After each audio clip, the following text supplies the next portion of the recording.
Hello friends, नमस्कार दोस्तों। Knowledge for life group में आपका हार्दिक स्वागत है। वेलकम दोस्तों। चैनल को यदि सब्सक्राइब नहीं किया है तो तुरंत कर लेना, जिससे नई नई वीडियो आपको मिलती रहें और फिजिक्स की सारी जो भी अच्छी सी जानकारी है वो आपको मिल जाए। तो आज हम पढ़ रहे हैं म्यूचुअल इंडक्शन। क्योंकि लास्ट में मैं बोलता हूँ तब तक क्या पता आप देखते हो नहीं देखते, इसलिए मैं शुरू में बताता हूँ कि जल्दी से जल्दी चैनल को लाइक करें, सब्सक्राइब करें, ठीक है। और कोई आपके साथी बंधु निकट हो उनको शेयर भी कर सकते हो। अन्योन्य प्रेरण है, सिंपल सा टॉपिक है। दो डायग्राम आपको दिखाई दे रहे हैं। इसमें फर्स्ट में दो कॉइल हैं, एक प्राइमरी और एक सेकेंडरी, ठीक है। ये सारा का सारा हमने प्रीवियस वीडियो में बनाया, सारा समझाया जा चुका है, ये बनाया भी जा चुका था। आज हम इसके बारे में सबसे पहले स्ट्रक्चर और फिर इसकी वर्किंग फंक्शन क्या होती है, कार्य प्रणाली या कार्य विधि, वो हम और पढ़ेंगे। तो सबसे पहले स्ट्रक्चर है, the coil in which current changes is called primary coil, like this, and the coil in which induced EMF develops in called secondary coil. Secondary coil you can say S. Clear? And in the circuit, primary coil P with connected key, battery B and rheostat RS are connected, and second coil S is connected with galvanometer G. Clear? तो वह कुंडली जिसमें धारा में परिवर्तन होता है, जिसमें धारा में परिवर्तन हो, क्या कहलाएगी? प्राथमिक कुंडली कहलाती है। क्या कहलाएगी? प्राथमिक कुंडली कहलाती है। Clear? And the coil in which induced EMF developed is called secondary coil. वह कुंडली एकदम सरल है। I think physics is the very simple subject compare to the other subject like chemistry, bio, maths, in my point of view. वह कुंडली जिसमें प्रेरित विद्युत वाहक बल उत्पन्न हो, प्रेरित विद्युत वाहक बल उत्पन्न हो। तो मैं यहाँ आपको एंश्योर करना चाहूँगा कि फिजिक्स पढ़ने के साथ साथ इसे फील भी करें, ठीक है, जिससे आपको इजी लगे। प्रेरित विद्युत वाहक बल उत्पन्न हो, कौन सी कहलाएगी? द्वितीय कुंडली कहलाती है। कौन सी कुंडली कहलाएगी दोस्तों? द्वितीय कुंडली कहलाती है। The last word sum of the very huge speech any of the sir और मैडम, द्वितीय कुंडली कहलाती है। In the circuit primary coil, परिपथ में क्या क्या जुड़ा हुआ है? प्राथमिक कुंडली के साथ, प्राथमिक कुंडली के साथ, राइटिंग आई थिंक अच्छी है दोस्तों मेरे ख्याल से, फिर भी मैं और अच्छी करने का प्रयास कर रहा हूँ धीरे धीरे। प्राथमिक कुंडली के साथ क्या क्या जुड़ा है? कुंजी के, बैटरी बी, धारा नियंत्रक जो धारा को नियंत्रित करता है, जुड़े हैं। किस में जुड़े हैं? सीरीज में जुड़े हैं, ठीक है। किस में जुड़े हैं? सीरीज में। Last line, secondary coil is connected with, secondary coil is, तो जल्दी से जल्दी दोस्तों याद कर लीजिए, इसको अच्छे से समझ लीजिए और फिर टाइम पास बना लीजिए। जब तक हमें वो चीज़ नहीं आती है तब तक ही हार्ड लगती है, जब आने लग जाती है तब वो टाइम पास हो जाती है। खाना बनाना नहीं आता तब तक बड़ा हार्ड है, बनाने लग जाए जब मिनटों में बना देते हैं। गाड़ी चलानी नहीं आती तो वैसे ही है। तो secondary coil is connected with galvanometer जी। द्वितीयक कुंडली धारा मापी से जुड़ी है, धारा मापी से जुड़ी है। दिख रही है? क्लियर? तो पॉज करके लिख लीजिए। अभी हम इसमें वर्किंग फंक्शन और करते हैं। हाँ तो दोस्तों, फर्स्ट हम सिचुएशन ले रहे हैं जो सारी की सारी प्रीवियस वीडियो में म्यूचुअल इंडक्शन के बारे में आपको पूरा अच्छे से क्लियर किया जा चुका है। इन ऑन वर्ड भी आप ये सारा का सारा लिख सकते हो, मेरी कोई आपको ज़रूरत नहीं है इस तरह की बातें समझने के लिए। टाइम पास है सिंपल। तो जब कुंडली में धारा प्रवाहित नहीं करते, इसमें मान लीजिए ये डॉट नहीं, ये जो की को आपस में टच नहीं किया, कुंडली में धारा प्रवाहित नहीं की, स्विच को ऑन नहीं किया, तो द्वितीय कुंडली में भी क्या होगा? प्रेरित विद्युत धारा का मान शून्य ही रहेगा। क्लियर है? अर्थात ये जो धारा मापी है देखा हुआ होगा, इसमें जो पॉइंटर है, संकेतक है, वो शुरू में बीच में रहता है। जैसे धारा प्रवाहित होगी ये लेफ्ट राइट डिफ्लेक्ट करता है, यानी लेफ्ट राइट विक्षेप होता है। ठीक है? अर्थात धारा मापी में कौन सी अवस्था रहेगी? अविक्षेप अवस्था। अविक्षेप अवस्था जो कि व्हीटस्टोन ब्रिज के अकॉर्डिंग हम मीटर ब्रिज और क्या लेते हैं? पोटेंशियोमीटर, है ना? उसी थ्योरी पे यह डिपेंड होता है। तो धारा मापी अविक्षेप अवस्था रहेगी। In a primary coil is not current flowing, then induced current also not produced in secondary coil, and that is the null position remain in galvanometer। हाँ तो दोस्तों, अब हम दूसरी कंडीशन ले रहे हैं कि जैसे ही हमने कुंजी को दबा दिया तो परिपथ में धारा का प्रवाह होगा। क्लियर? और जब धारा का प्रवाह होगा तो प्राथमिक और द्वितीय कुंडली दोनों में क्या उत्पन्न होगा? पहले तो चुंबकीय क्षेत्र उत्पन्न होगा। चुंबकीय क्षेत्र के कारण यहाँ चुंबकीय बल रेखाएं होंगी। वो सारी बातें मैंने नहीं लिखी हैं। यदि आप बढ़ाना चाहें, अपने नोट्स को और भी अच्छे से बनाना चाहें या एग्जाम में और भी ज़्यादा लिखना चाहें, तो धारा प्रवाहित होगी। ओरेस्टेड के नियम से क्या उत्पन्न होगा? चुंबकीय क्षेत्र। और चुंबकीय क्षेत्र का मतलब वहाँ चुंबकीय बल रेखाएं हैं, और चुंबकीय बल रेखाएं जब किसी पृष्ठ के लंबवत गुजरती हैं तो चुंबकीय फ्लक्स होता है। तो वो चुंबकीय फ्लक्स में परिवर्तन के कारण प्रेरित विद्युत वाहक बल उत्पन्न हो रहा है। वही सारी बातें लिखी गई हैं। तो जिसके कारण होगा क्या? प्राथमिक और द्वितीय कुंडली में चुंबकीय क्षेत्र, चुंबकीय बल रेखाएं और पृष्ठ के लंबवत गुजरे तो क्या उत्पन्न हो गया? चुंबकीय फ्लक्स उत्पन्न होता है। और फिर ये जो धारा है, इस धारा की वैल्यू बढ़ती जा रही है, बढ़ती जा रही है। शुरू में 0 है, 0 से बढ़ती जाएगी, बढ़ती जाएगी, तो शून्य से बढ़कर मान लीजिए निश्चित हो गई। निश्चित वाली कंडीशन में एक अलग बात है, लेकिन हम यहां ले रहे हैं शून्य से बढ़कर, यानी इंक्रीज हो रही है। क्या हो रही है? इंक्रीजेज वाली कंडीशन ले रहे हैं। तो होगा क्या? द्वितीय कुंडली में चुंबकीय फ्लक्स में परिवर्तन के कारण प्रेरित विद्युत वाहक बल और प्रेरित धारा उत्पन्न होती है, जो कि हमेशा ही मुख्य धारा का विरोध करती है। यदि मुख्य धारा इसको बढ़ाएगी तो प्रेरित धारा घटाएगी, और यदि मुख्य धारा घटाती है तो प्रेरित धारा इसको क्या करेगी? बढ़ाने का प्रयास करती है। हमेशा ही इसको अपोज करती है, अपोजिट होती है। ठीक है? तो इंग्लिश में समझ लेते हैं। व्हेन की in primary coil is pressed, यानी जैसे घर में जाते हैं, कमरे में अंधेरा हो, पंखा नहीं जला हुआ हो, थोड़ी गर्मी लग रही है, सर्दी लग रही है, कूलर, एसी, हीटर जो भी आप चलाते हो, तो स्विच को आप क्या करोगे? ऑन करोगे। तो वही काम किया है स्विच एज ए की। तो की is in primary coil is pressed, then current flow in circuit, and due to this magnetic flux produced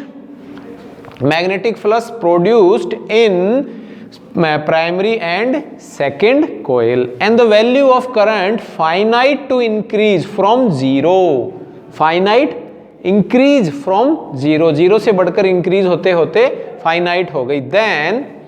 then क्या होगा दोस्तों? वो हम यहाँ लिख लेते हैं। then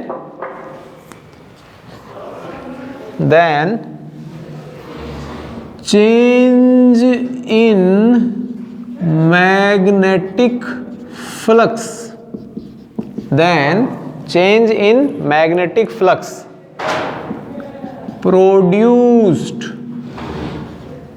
EMF of secondary coil, produce EMF of secondary coil, produce in secondary coil, produced EMF, या इसको हम करंट भी कह सकते हैं दोस्तों, ठीक है। प्रोड्यूस्ड या produce EMF I think full form you know very well, electromotive force, ठीक है, इन सेकेंडरी कोयल, ठीक है। Which direction always opposite to main current. तो यहां तक तो दिख रहा है दोस्तों। द्वितीय कुंडली में प्रेरित विद्युत वाहक बल किस में हो रहा है? द्वितीय कुंडली में उत्पन्न होता है प्रेरित विद्युत वाहक बल, या फिर इसे हम प्रेरित धारा भी कह देते हैं, ठीक है। R से मल्टीप्लाई कर देंगे धारा को तो वो यानी रेजिस्टेंस से, तो वो क्या आ जाएगा? वोल्टेज आ जाएगी, यानी पोटेंशियल डिफरेंस। प्रेरित विद्युत वाहक बल उत्पन्न होता है जो कि सदैव मुख्य धारा के किधर होगा? विपरीत दिशा में होता है। किधर होता है? विपरीत दिशा में होता है। क्लियर? हाँ, तो दोस्तों नेक्स्ट कंडीशन यह है कि जो धारा है उसकी वैल्यू बढ़ती जाएगी, लेकिन कभी तो एक पीक वैल्यू आएगी, एक मैक्सिमम वैल्यू आएगी। तो वो जो मैक्सिमम वैल्यू है वही लिख रहे हैं। जब मुख्य धारा का मान नियत, निश्चित या अधिकतम हो जाए तो उस अवस्था में प्रेरित धारा उत्पन्न नहीं होगी, इसका मान शून्य होगा। क्यों होगा, कैसे होगा, इसको मैं थोड़ा सा मैथमेटिकली समझा देता हूँ। माइनस d∅/dt, d∅m, ये आप जानते हो फॉर्मूला, फैराडे लेंज का नियम है। तो ये जो फाई है ये प्रोपोर्शनल किसके होती है? आई के। फाई प्रोपोर्शनल आई होता है, यू नो वेरी वेल। अब ये आई की वैल्यू मैक्सिमम है तो इसका मतलब फाई की वैल्यू भी मैक्सिमम है, और मैक्सिमम का मतलब नियत है, नियत का मतलब निश्चित है, निश्चित का मतलब कोई ना कोई निश्चर राशि है, इनवेरिएंट। और निश्चित राशि का आप अवकलन जानते हो, क्या होता है? जीरो होता है, या ई लिख लीजिए, या E equals to I R है तो आई इक्वल्स टू भी क्या हो जाएगा? जीरो हो जाता है। इसलिए इसका मान, जैसे मान लीजिए गाड़ी चलाओ आप, तो गाड़ी चलाते हैं तो शुरू में 0 की स्पीड है, फिर 40 की, फिर 20 की, फिर 80 की, इस तरह से आप स्पीड बढ़ाते जाते हैं तो इंजन को जोर पड़ता है। फिर उसके बाद में आप देखते हो, बताते भी हैं, सुनते भी होगे कि एक कांस्टेंट आप यदि स्पीड से गाड़ी चलाते हो, जैसे 60 की स्पीड से आप गाड़ी चलाओ तो उस समय माइलेज अच्छा मिलता है ना। फिर उसके बाद गाड़ी, फिर आप स्पीड कम करते हो, ज़्यादा करते हो, कम ज़्यादा करने पर ज़्यादा आपके माइलेज जो है वो कम मिलता है, ठीक है, यानी पेट्रोल ज़्यादा खर्च होता है। तो वही चीज़ यहाँ है, वो एक कांस्टेंट वाली अवस्था पर यहाँ जो हम समझ सकते हैं पावर जो है वो कंजम्पशन कम से कम हो रहा है। तो मुख्य धारा का मान निश्चित हो जाए when main current value become, when main current value become constant, ठीक है, या इसको हम क्या लिख सकते हैं दोस्तों? Finite. Then no induced current produce in secondary coil, या इसको हम यूं भी लिख सकते हैं, value of induced current become zero या will be zero. Will be क्या हो जाएगा दोस्तों? जीरो हो जाता है। क्लियर? ये आपके थर्ड कंडीशन हो जाएगी। हाँ तो दोस्तों फोर्थ कंडीशन क्या है कि जब ये जो आपने कुंजी को प्रेस कर रखा था वहां से हम हटाते हैं, जब कुंजी को हटाते हैं तो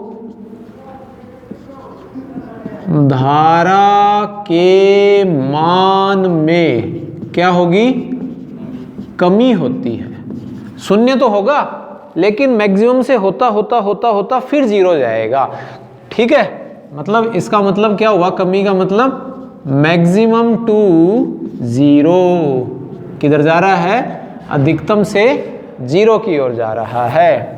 तो फिर क्या हुआ? फिर से धारा के मान में कमी या वृद्धि हो, चाहे धारा के मान में कमी हो चाहे धारा के मान में वृद्धि हो, धारा के मान में चेंज होगा तो चुंबकीय बल रेखाओं में चेंज होगा, चुंबकीय क्षेत्र में चेंज होगा, चुंबकीय फ्लक्स में चेंज होगा और प्रेरित विद्युत वाहक बल उत्पन्न होगा। धारा का मान नियत हो गया या धारा का मान शून्य है तो प्रेरित विद्युत वाहक बल या प्रेरित धारा उत्पन्न नहीं होती है। बस यही एक कंसेप्ट है। तो धारा के मान में कमी होती है तो धारा के मान में कमी होती है तो धारा के मान में कमी होती है, अतः चुंबकीय फ्लक्स में पुनः परिवर्तन होता है। चुंबकीय फ्लक्स में पुनः परिवर्तन होगा जिसके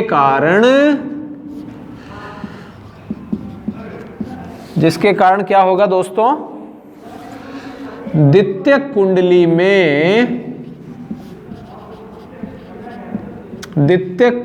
में प्रेरित विद्युत वाहक बल, द्वितीयक कुंडली में प्रेरित विद्युत वाहक बल उत्पन्न होता है।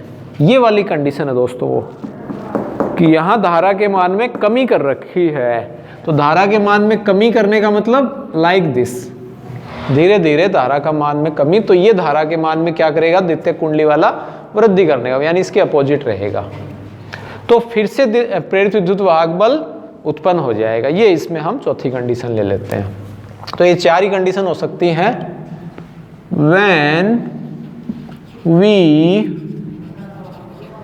when we वहां प्रेस किया था और यहां हम उसको रिमूव कर देते हैं।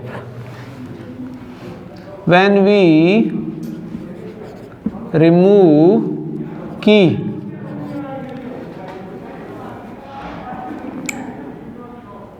of primary coil, then value of current क्या होगी दोस्तों? Decreasing. Value of current decreasing, यानी धारा का मान घटेगा, घटता जाता है। ठीक है, या डिक्रीजेज कर सकते हो। घट रहा है तो क्या पहले से कर चुके हैं हम? Decreases, value of current decreases. Therefore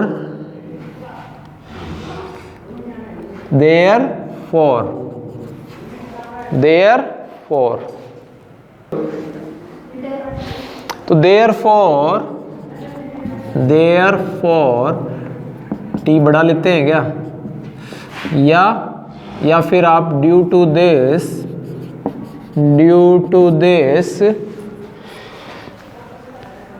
the induced EMF produced in secondary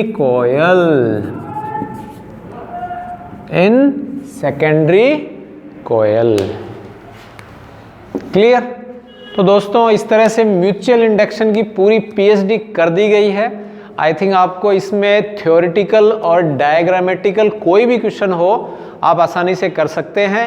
next video में हम इसका जो मैथमेटिकल है अन्योन्य प्रेरण गुणांक या अन्योन्य प्रेरकत्व है, म्यूचुअल इंडक्शन या कोफिशिएंट ऑफ म्यूचुअल, अन्योन्य प्रेरण गुणांक तो हो जाएगा म्यूचुअल इंडक्टेंस और अन्योन्य प्रेरण गुणांक तो कोफिशिएंट ऑफ म्यूचुअल इंडक्शन, वो हम पढ़ेंगे। और एक परिनालिका के लिए अन्योन्य प्रेरण गुणांक है। और एक नेक्स्ट पहले टॉपिक हुआ करता था जिसमें एक रिलेशन है स्वप्रेरण गुणांक में और अन्योन्य प्रेरण गुणांक में। हो सकता है आगे 2-3 साल में जुड़ जाए, तो वो भी हम बनाएंगे, आप उनको छोड़ सकते हैं। तो इसी तरह से वीडियो देखते रहें, पॉज कर करके नोट्स बनाते रहें। Thanks for watching.